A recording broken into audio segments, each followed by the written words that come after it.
Welcome to Icruz TV, Algebra on the Go. Ang pag-uusapan po natin for today is operations on sets. Ito pong union of sets, grade 7 math. So ano po ba itong tinatawag na union of sets? So dito po natin malalaman ang ibig sabihin po niyan sa ating mga examples. Okay, so proceed po tayo sa ating example number 1. So meron po tayong given. So we have set A and set B. So set A is equals to 1, 2, 3, 4, 5. Set B is equals to 0, 4, 5, 9, and 11. Okay. So ang ibig pong sabihin ng union of sets, pagsasamahin po natin ang elements ng set A and set B. Then, after na pagsamahin po ito, check po natin, no? Kung meron pong magkapareho na elements. So, pag meron pong magkapareho, wala po itong repetition. Ibig sabihin, isa lang po ang kokopyahin natin. Then, meron po itong order o arranging na tinatawag. So, magsisimula po tayo sa pinakamababa hanggang sa pinakamataas. Ito po yung tinatawag na ascending order. Okay. So, ito po ang ating hahanapin. Required A union B. Okay, so solution.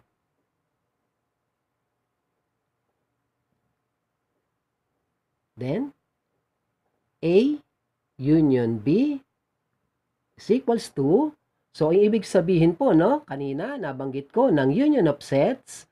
So, pagsasamahin lang po natin yung elements ng given two sets, yung sets, set A and set B. Then, i-check po natin, no? Mabuti, mag-uumpisa po tayo sa pinakamababa. Then, ang pinakamababa po is 0, then equals. So, we have 0, then, sumunod po 1, then 2, then 3. Then, we have 4, no? Pareho po na 4, no? Sa dalawa pong given na sets. So, katulad po ng sinabi ko kanina, isa lang po ang kukunin natin. So, wala po tayong repetition. Then, isang 4 lang po. Then, 5. Meron din po tayong dalawang 5, no? So, isa lang po ang kukunin natin. Then, 5. Then, susunod, we have 9. And 11. Okay? So, A union B is equals to quantity 0, 1, 2, 3, 4, 5, 9, and 11. Okay, so ito na po ang ating sagot.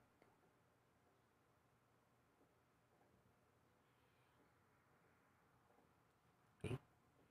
So, example number 2, given. So, we have set C is equals to 3, 6, 7, 9, and 10. And set D is equals to 2, 4, 6, 8, 10, 12. Okay, so ang required po natin is C union D. Ito po ang hahanapin natin.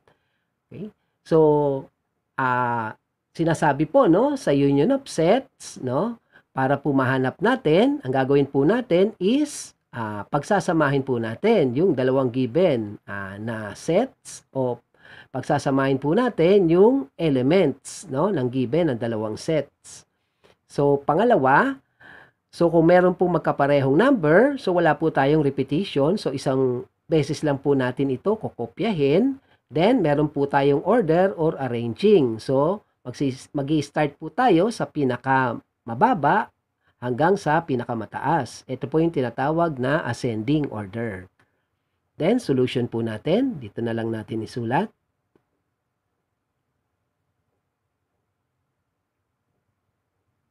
Then, C union T, okay, is equals to, okay, start po tayo, no, sa pinakamababa. So, pinakamababa po dito is 2. Then, we have 3. Then, we have 4. Then, walang 5. So, meron po tayong 6, no, na magkapareho. So, wala po tayong repetition, no? Hindi pwede natin kopyahin ng 2 beses. Isang beses lang po natin kokopyahin. Okay, so we have 6. Then, 7. Then, we have 8. Then, we have 9.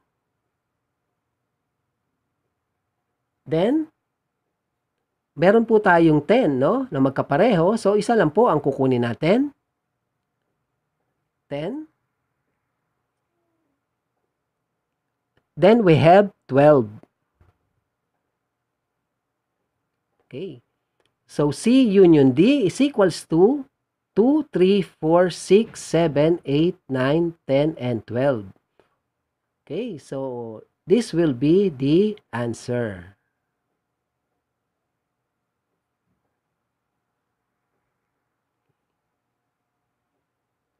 Ang tatandaan nyo lang po dito, sa union of sets, yung elements po ng given ng 2 sets, pagsasamahin nyo lang po. Then, kung may magkapareho pong element or elements, isa lang po ang kokopyahin natin. So, wala pong repetition. Then, may order po ito o yung tinatawag na arranging. So, magsisimula po kayo sa pinakamababa hanggang sa pinakamataas. So, ang tawag po dito is ascending order. Okay? So, yun lang po ang tatandaan nyo dito sa union of sets. So, marami pong salamat sa kanilang panonood. And don't forget to like and subscribe.